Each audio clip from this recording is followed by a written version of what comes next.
सहयोग श्री महावीर मंदिर समिति, उसके सहयोग हमारे आदरणीय पिता तुल्य श्री ML सिंह साहब, आपका भी बहुत बहुत व्यासपीठ से अभिनंदन।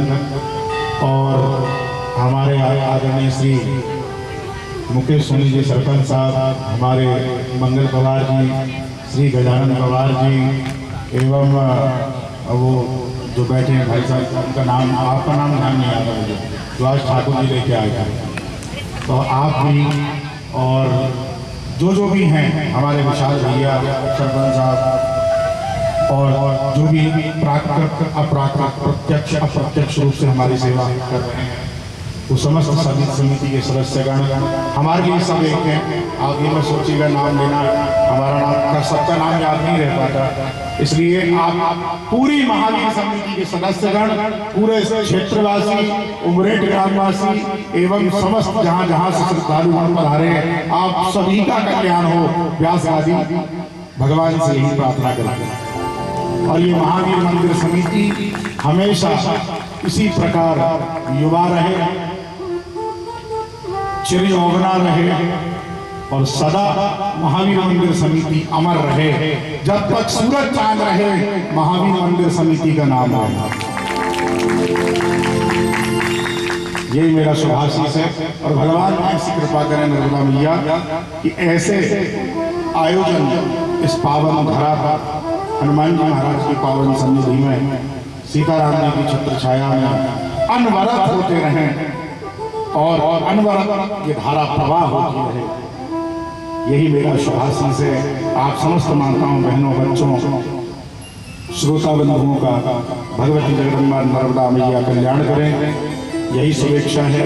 और आज के इस पावन वेला को शुभारंभ करने के लिए आप सबको प्रेम से जय जय श्री राधे। राधे राधे बोल लो भैया, कहाँ के पैसा मांग रहे हो?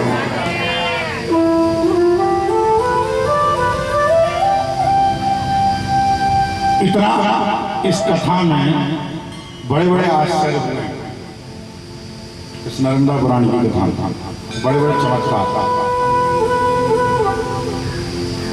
कैसे हुए हैं। दूसरी बात, हम बड़े भाग्यशाली मुझे लगता है आपसे ज्यादा। सबसे पहला, आपको पता है हमारे जीवन में, आप सभी जानते होंगे, हमारे सिंह साहब को खूब जानते होंगे कि कोई अच्छा काम करने पर क्या दिया जाता है? अवार्ड मिलता है। पता है आपको, एक अवार्ड होता है, एक रिवॉर्ड होता है। मैं गलत तो नहीं बोल रहा हूँ ना? रिवॉर्ड होता है और एक अवार्ड होता है। अवार्ड एक बार मिलता है, रिवॉर्ड बार बार मिलता है। अवार्ड से ज्यादा महान रिवॉर्ड होता है जो बार बार प्राप्त होता है। तो आपको बताऊं, हमारे जीवन में रिवॉर्ड की कोई गिनती नहीं, कितने रिवॉर्ड। पहला रिवॉर्ड, ईश्वर ने मनुष्य का जन्म दिया, ये रिवॉर्ड आपके जीवन में दिया। दूसरा रिवॉर्ड, ईश्वर ने जन्म तो मनुष्य का दिया और जन्म भी ब्राह्मण कुल में दिया, ये मेरा दूसरा रिवॉर्ड। फिर तीसरा रिवॉर्ड, मनुष्य का जन्म दिया, ब्राह्मण कुल में दिया, और उस कुल में दिया मुझे जिस कुल में पुराण की परंपरा हमारे बाप दादाओं से चली आ रही है, पुराण करने की परंपरा। तीसरा रिवॉर्ड। चौथा रिवॉर्ड हमारे जीवन का ये है कि कुल में जन्म तो दे दिया, परंतु भगवान ने हमें दूसरे मार्ग पर नहीं पहुंचाया, इसी मार्ग पर आगे बढ़ा जिसमें मेरे पूर्वज बढ़े थे। ये रिवॉर्ड। पांचवा, छठवां रिवॉर्ड हमारे जीवन में ये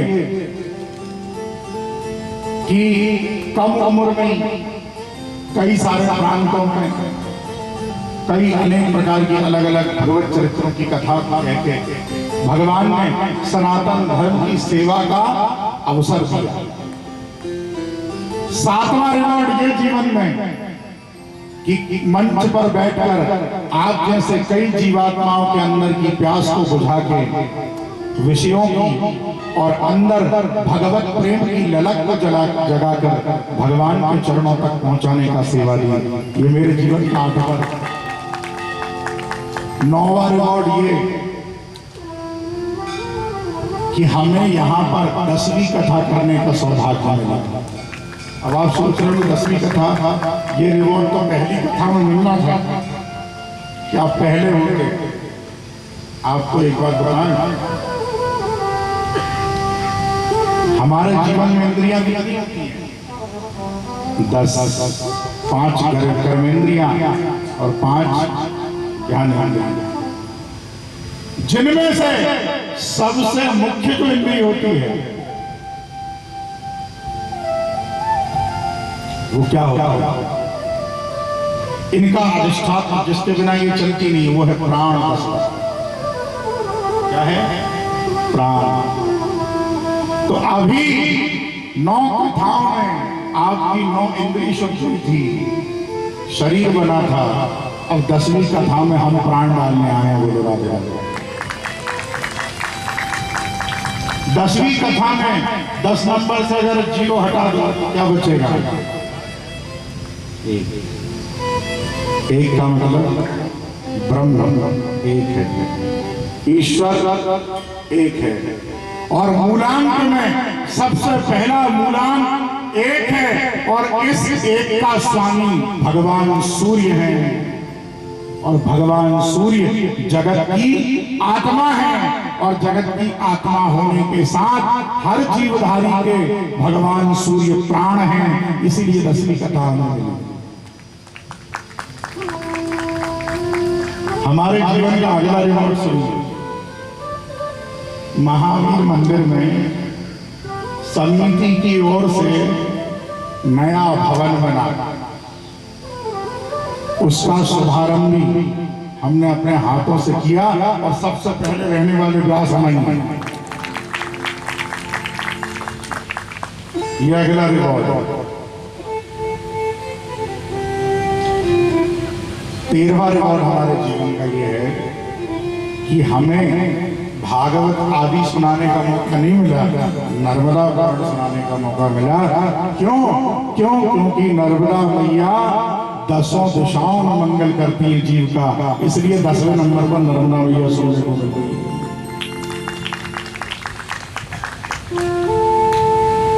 और हमारे जीवन का 13वां 14वां रिकॉर्ड ये है कि हमको आपका इतना सारा प्रेम, इतना सारा सम्मान आप लोग जो हमें दे रहे हैं, अपना गुरु समझ के, भाई समझ के, जो भी मार्गदर्शक समझ के, पुराण वाचक समझ के, ब्राह्मण समझ के, जो भी समझ आपकी है, उसके हिसाब से जो प्रेम आप लोग ऊपर लाद रहे हैं, पुरत। कल मैंने आपको बोला था कि मैं जीवन में इससे पूर्ण होना नहीं चाहता। ये 14वां रिकॉर्ड मेरा है कि आपसे मैं अनजान था, लेकिन आपने मेरे ऊपर प्रेम की बारिश है, इसलिए सदा मैं आपका रिकॉर्ड हूं। तो बताइए मेरे जीवन में कितने रिवॉर्ड हैं?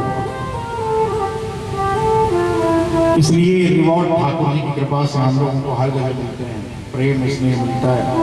हमारा परिवार होने के बाद भी परिवार के साथ रहते हैं, आप ही हमारा परिवार है। यहाँ से फिर 29 तारीख से कथा है सागर में, वहां चले जाए। आपसे बताएं, जितनी बात हमारी आपसे हो जाती है मंच के थ्रू या निवास में हो जाती है, इतनी बात कभी हमारी माँ से नहीं होती। 2-2 घंटे हमारे जिनकी कृपा है उनसे भी नहीं हो पाती इतनी बात आपसे होती है, क्योंकि व्यस्तताएं जीवन में इतनी। लेकिन आपके बीच में आके भूल जाते हैं कि कोई परिवार है, लगता है आप हमारे परिवार हो, और लगता क्या है आप हमारे परिवार हो ही। ये मैं आपको अनफॉर्मेलिटी बता रहा था, फॉर्मेलिटी नहीं निभा रहा। आप ये मत सोचिएगा कि मैं मक्खन लगा रहा हूँ। मक्खन लगाने का जमाना चला गया भैया, महंगा हो गया। 150 रुपये किलो है तो मक्खन और महंगा मैं क्यों लगाऊंगा? इसलिए मैं सिर्फ आपको वही बताता हूँ जो मेरे दिल के अंदर के उद्गार।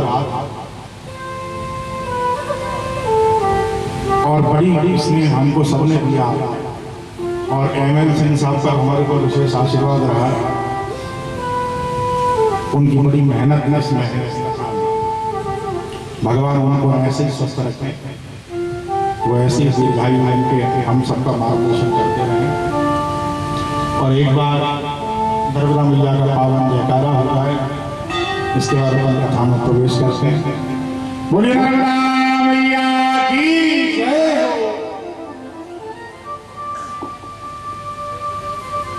अस को नहीं जगमा जन्मा जगमाही,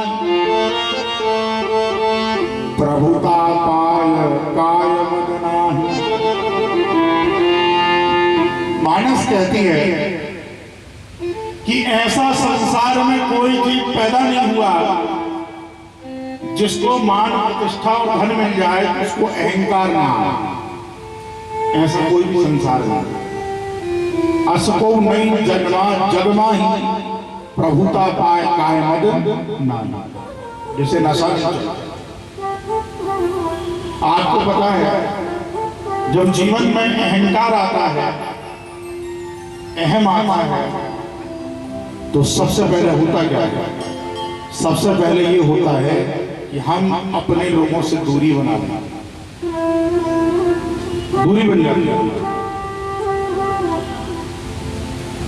सबसे पहले हमारे निजी संबंधों पर अहंकार वार करता है और हम तो आपको पता है बिल्कुल कोशिश करते हैं कि इससे बचे। हम जब अपने घर जाते हैं, जितने दिन भी रहते हैं, व्यास बन के नहीं रहते, घर का सदस्य बनते हैं। थोड़े मोड़े घर के काम भी करना, ये करना, वो करना, ढोंग ढांगों से अपन थोड़े दूर हैं। ज्यादा आडंबर जीवन में होना नहीं चाहिए किसी के। हमेशा अगर भगवान की कृपा प्राप्त करनी है आपको, तो आप एक सिद्धांत अपनाओ, जो आप अंदर से हो वो बाहर से रहो, जो बाहर से हो वो अंदर से रहो, भगवान की कृपा हो। एक हीरे का व्यापारी था, ध्यान से सुनिए। हीरे उसने गिन के रखे थे, वो काम में लगा था बेचारा। बहुत काम की बात है, ध्यान सुनिए। एक एक शब्द हमारा काम आएगा जीवन में। हीरे का व्यापारी था, 8-10 हीरे रखे हुए थे, वो अपने काम में लगा था। एक चूहा और उस चूहे ने क्या किया, एक हीरा पकड़ कर निकल गया। बहुत कोशिश करी उस व्यापारी ने उस चूहे को पकड़ने, लेकिन वो चूहा नहीं पकड़ा। ध्यान से सुनिए, चूहा नहीं पकड़ा, बहुत परेशान हुआ। फिर उसने क्या किया, एक चूहे के विशेष शिकारी को बुलाया। उससे बोला, भाई मेरे चूहा हीरा खा के चला गया है, उसको कैसे पकड़ के उससे मार के वो हीरा निकालना, बहुत महंगा है, मेरा नुकसान हो जाएगा। अब उस शिकारी उस चूहे को किधर गया, इधर गया, एक कमरे में चला गया। वो शिकारी उस चूहे का पीछा करते करते अब वहां जाके देखा उसने, सुनिए ध्यान से, शिकारी ने क्या देखा कि वहां पर कम से कम 100-200 चूहे रहे। अब वो चूहा जाके दौड़ में मिल गया। अब शिकारी का दिमाग खराब हो गया। अब शिकारी सोचे, ये 200 चूहों में से कैसे पहचानूं कि वो चूहा कौन सा था। अब चूहे इंसानों को पता चल रहा है, हरी शर्ट पहनी थी, नीली पहनी थी, काली पहनी थी, लेकिन चूहे कपड़े तो पहनते नहीं, देखने में नहीं एक से। अब 200 चूहे में मिल गया वो चूहा। अब वो शिकारी सोच रहा है कौन सा चूहा था, कौन सा चूहा था, कौन सा चूहा था। उसने देखा कि एक चूहा बैठा है। उसने सीधा उस चूहे को पकड़ा, चूहे को दबाया, चूहे ने हीरा मुंह से बाहर कर दिया, हीरा उठाया, व्यापारी को दे दिया। अब व्यापारी ने उससे जो पूछा, सुनिए, व्यापारी ने पूछा कि एक बात बता, इतने चूहों में से तूने ये हीरे वाला चूहा कैसे पहचान लिया एक नजर में, ये बता। अब शिकारी कहता आपका हीरा मिल गया ना, बात खत्म। बोले नहीं, आप बताओ मुझे कि आपने ये 200 चूहे में से ये हीरे वाला चूहा पहचाना कैसे? बोले इस चूहे को मैंने ऐसे पहचाना कि मैंने जब सारे चूहों को देखा तो ये चूहा एक कोने में अलग बैठा था अपनी समाज। मैं समझ गया इसी में हीरा निकला। हीरा निकला तो फिर इसका मतलब क्या हुआ? तब शिकारी ने जो मतलब दिया वो आप भी जीवन में याद रखना। शिकारी कहता है कि जब किसी चूहे जैसे इंसान को हीरे जैसा रत्न हाथ लग जाता है तो वो सबसे पहले अपनी समाज का विरोध करता है। वो लोग जोर से बजाओ, पल्ले नहीं पड़ी शायद। जिसे अपनी औकात से ज्यादा धन मिल जाए, सम्मान मिल जाए, इज्जत मिल जाए, वो सबसे पहले उसकी इज्जत और सम्मान का जो अहंकार होता है वो ब्रेन के ऊपर अटैक करता है और सबसे पहले वो अपने ही रिश्तेदारों से दगाबाजी करता है और सबसे संबंध तोड़कर अलग हो जाता है। ऐसे शिकारी ने कहा इसको हीरा मिला, मैं पहचान गया कि ये जो अगर अलग है जो इसी ने हीरा मिला।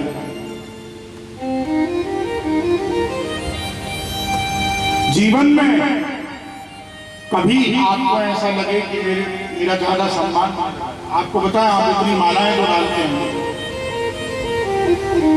उतनी मालाएं, इतना स्वागत जब आप करते हैं, हम जगह जगह जाते हैं, सब लोग करते हैं। अभी हमारी होशंगाबाद में कथा थी नर्मदापुरम में, वहां बहुत भव्य स्वागत किया। तो 2-4 मालाओं के बाद पता है मैं खुद आपको अपनी हकीकत बताता हूँ, प्रभु से हाथ जोड़ के प्रार्थना करता हूँ, क्यों मजाक करता है?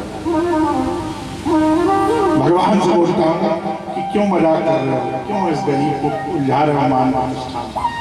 प्रभु मेरा ध्यान रखना, मैं इधर भटकना नहीं चाहता।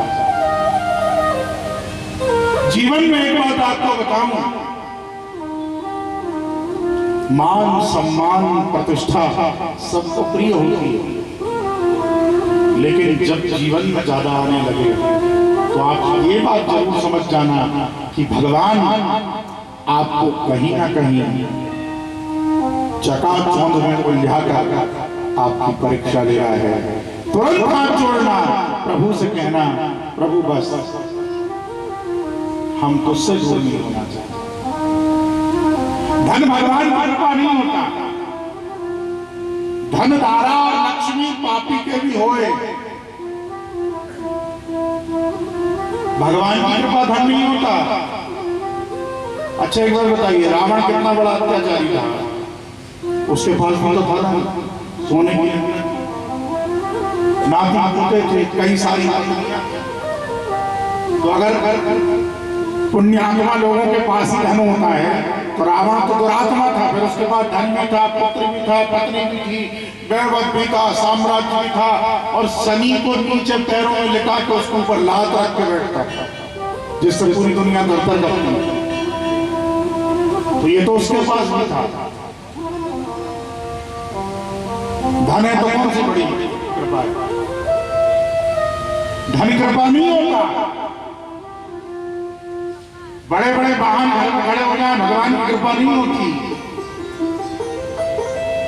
बहुत मान प्रतिष्ठा हो जाए, भगवान की कृपा नहीं होती। भगवान की कृपा अगर होती है तो धन होने के बाद विनम्रता हो स्वभाव में, वो भगवान।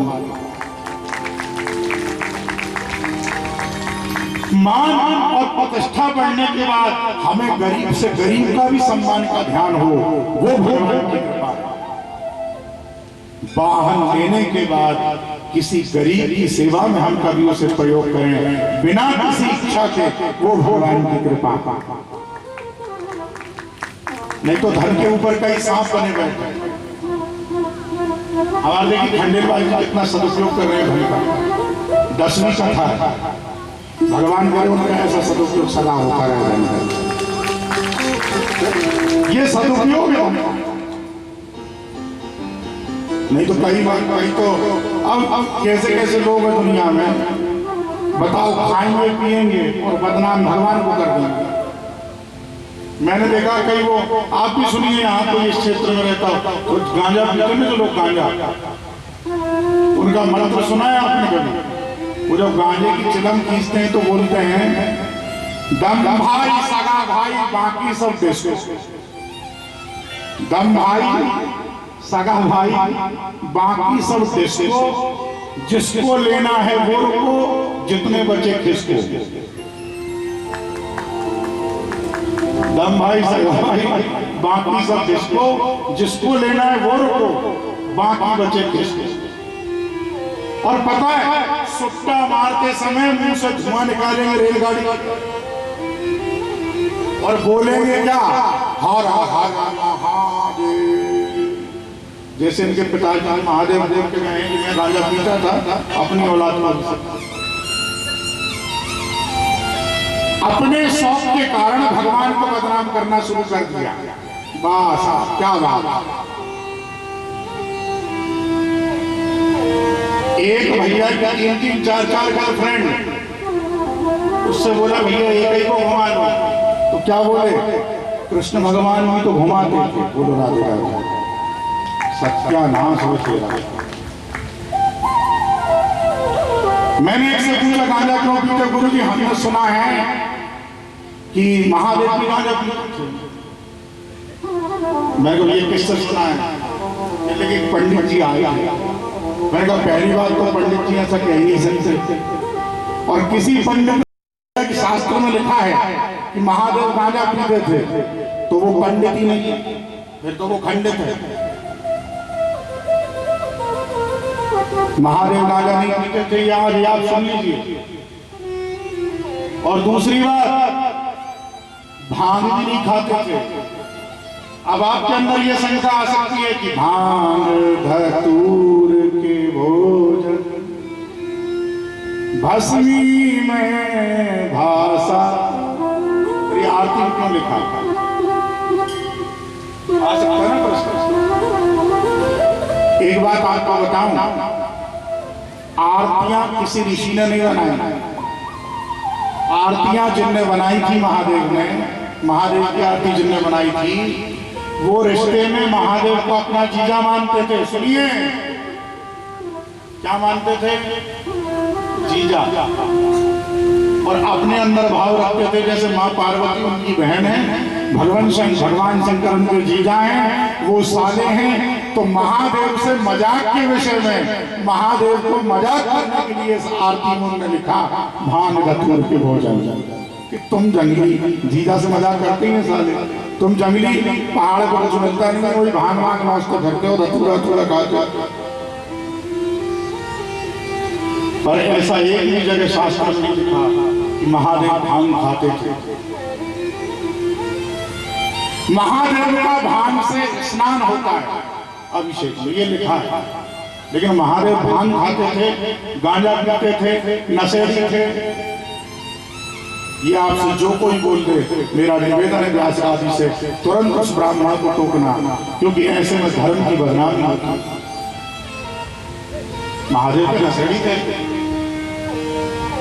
जबरदस्ती। मैंने कहा भैया महादेव अगर गांजा पीते थे तो चलो, ये तो नहीं लिखा कि गांजा पीते थे, मान लो हम मान भी ले रहे हैं गांजा पीते थे, तो ये तो लिखा है कि महादेव ने जहर पिया, पीजिए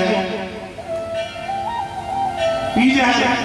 अरे वो नहीं पिएंगे, क्यों नहीं पिएंगे कि मर जाएंगे। मैंने कहा गांजे में भजोनी के मरोगे, जहर में तुरंत मर जाओगे, सहूलियत है। गुरुजी ठाकुर जी ने भी तो बहुत सारी गोपिकाएं घुमाई। मूर्ख इंसान, ठाकुर जी की जो गोपिकाएं थी, पत्नियां थी, वो वेदों के मंत्र थे। अनेकों जन्मों में उन्होंने तपस्या करके भगवान श्री कृष्ण को पति बनाना चाहा था, और भगवान एक एक रानी के साथ अलग अलग महलों में रहते थे, और भगवान हर एक रानी के साथ एक एक स्वरूप में रहते थे। अब 10 हमारे मतलब 10 बनेगा कैसे? जिस दिन 9 ने पकड़ लिया धुन धुन के 9 थपाड़े में 9 दुनिया 18 थपाड़े जो मुंह में पड़े तो 32 ही बाहर आ जाएंगे। बड़े चले कृष्ण बनने, हाथ पांव हरि कीर्तन कर रहे हैं, मुंह पंजीरी मांग रहा है, कृष्ण बनेंगे। पहले ढंग के लक्षण सीख लो दुनिया में, उसके बाद भगवान बनना। पहले इंसान बनना अच्छे से, जानवर की तरह व्यवहार है, कृष्ण बनेंगे, राम बनेंगे। जरा सा कुछ बोल दो हम राम से कम नहीं है, कृष्ण से कम नहीं है। ये किसी ने जिंदगी में नहीं।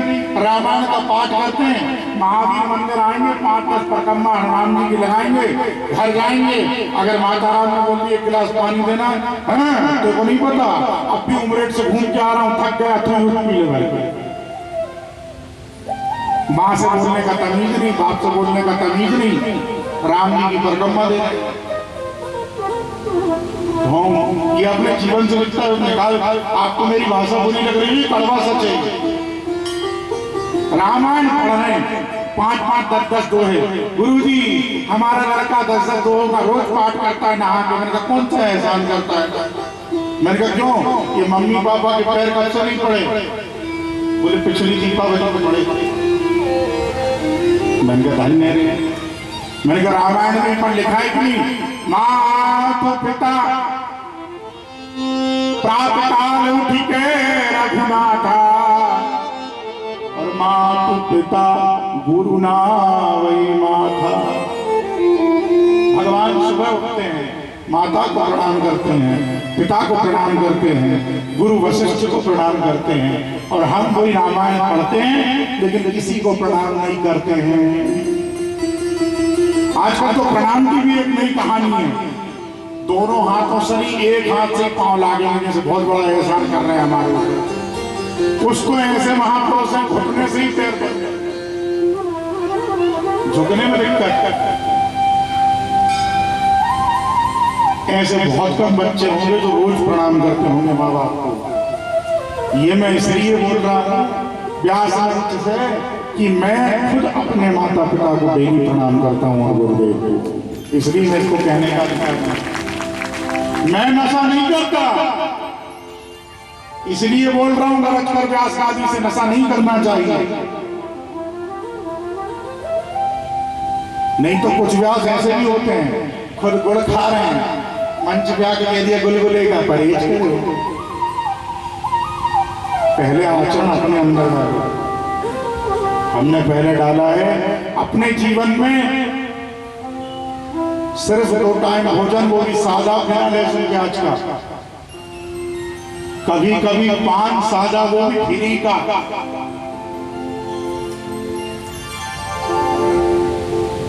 दूध कभी कभी आपने ले आए तो, इन 3 चीज के सिवा बाकी सब खाते हैं थोड़ा थोड़ा, जैसे फल फ्रूट नहीं तो आप पता चले 3 जब सब खाते हैं, लेकिन व्यसन में सिर्फ अन्य भी व्यसन है, अन्य भी नशा होता, सिर्फ 1-2 टाइम भोजन, वो भी बिना लहसुन प्याज का। पान कभी कभी ला के दे दिया तो, वो भी सादा, बिना जर्दे का। क्योंकि चरक संहिता में लिखा है तैलम तूलम चतांगूलम तरुणी त्यक्त भोजनम हेमंत ये न सेवंते ते नरामंत भागे। इसका मतलब ये है कि जिसने संसार में आके तेल नहीं लगाया, सुनिए ये मैं नहीं कह रहा, आयुर्वेद में चरक संहिता है, चरक ऋषि कह रहे हैं क्या, तैलम तूलम चतांगूलम। मनुष्य जब जन्म लेकर तेल नहीं लगाया, ठंडियों में रुई के कपड़े नहीं ओढ़े, और जिसने मनुष्य जन्म लेकर के पान नहीं खाया, गरम भोजन नहीं किया, ते नरा मंद भागा, उसकी किस्मत खराब है। ये चरक ऋषि। इसलिए 2 लोगों को पान नहीं खाना चाहिए। 2 लोग यदि पान खाएंगे तो उनका पान विनाश कर देगा। सुनिएगा कौन कौन? पहला, सन्यासी महात्मा यदि पान खाएंगे तो उनका विनाश हो जाएगा। दूसरा, जिन जिन माताओं बहनों के पति संसार में नहीं है, उनको भी कभी पान कट्ठा सहित नहीं खाना चाहिए। जो जिस स्त्री का पति संसार में नहीं है, वो स्त्री यदि पान खाती है तो उसे 10 ब्राह्मणों की हत्या करने का पाप लगता है। ध्यान से सुनिए, इसलिए उसे पान नहीं खाना चाहिए। सौभाग्यवती माताओं को पान खाना चाहिए।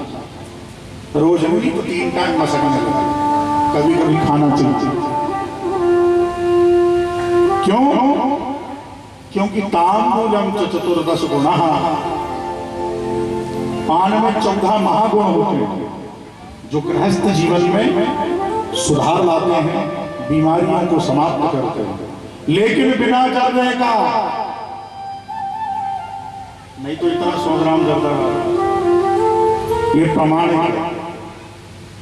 इसलिए जीवन में अपने कर्मों की शुद्धि करो, अपने कोई दोषों को भगवान पर मत थोपो। भगवान कोई नशा नहीं करते थे। अब हमारे मिश्रा जी की कृपा हुई तो पशुपति व्रत रहने लगे। हाँ तो भाई कौन कौन रहे हो पशुपति व्रत?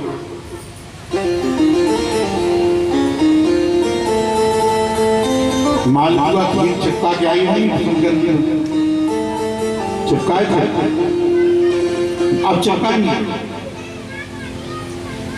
अच्छा, मालपुआ खीर भजिया ये सब बनाते जो उसमें पशुपति व्रत में, ये कौन कौन शिवलिंग से चिपका जाएगा वहां जो का? अब कोई नहीं उठाएगा, सब चिपका के आएंगे। चिपकाने के बाद चलो पशुपति व्रत रह गए, चिपका भी दिया महादेव को। आप में से कितनी माताओं बहनों ने शिव मंदिर में जाकर उन्हें साफ किया है? ईमानदारी से बताता, नहीं तो हमने देखा है शिवालयों में खीर ऊपर से महादेव के डाल दी, 2 घंटे में महादेव को चीटा चिटी बरबूटा सब लग गया। अच्छी आई पशुपति व्रत, चीटा झूम रहे महादेव, क्योंकि मीठी खीर चिटी हो गई महादेव, काले पड़ गए महादेव सफेद, लेकिन सफाई नहीं। आपको सब कहता हूं, मंदिर में आप पूजन करो मत करो, परिक्रमा दो मत दो, भोग लगाओ मत लगाओ, अगर मंदिर के प्रांगण से कचरा उठा के डस्टबिन में डाल दोगे, आपको भी वही पुण्य मिलेगा जो एक पुजारी का पूजन करने का मिलता है। इस महावीर मंदिर में आपके ऊपर कृपा तभी नहीं होगी जब आप जाके महावीर से निपट जाओ। आपको क्या लगता है हम पीछे तो देख नहीं रहा है?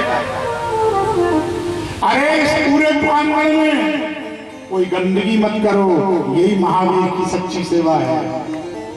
इस प्रांगण में थूको मत गुटखा खा खा के, इस प्रांगण में गंदगी मत करो, इस प्रांगण को शुद्ध रखो, क्योंकि ये भगवान महावीर का धाम है।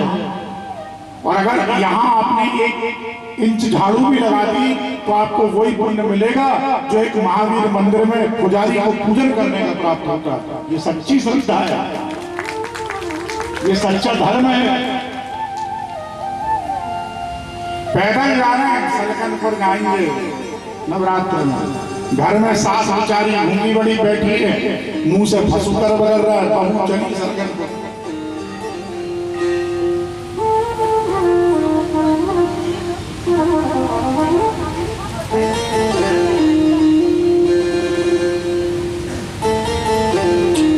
बुद्धिमान इतने बड़े, कलियुग में कवि ने कहा है, बुद्धिमान इतने बढ़े इनकी कहां मिसाल, मात्र सदन घर पे निकाल लिखा और मां को दिया निकाल।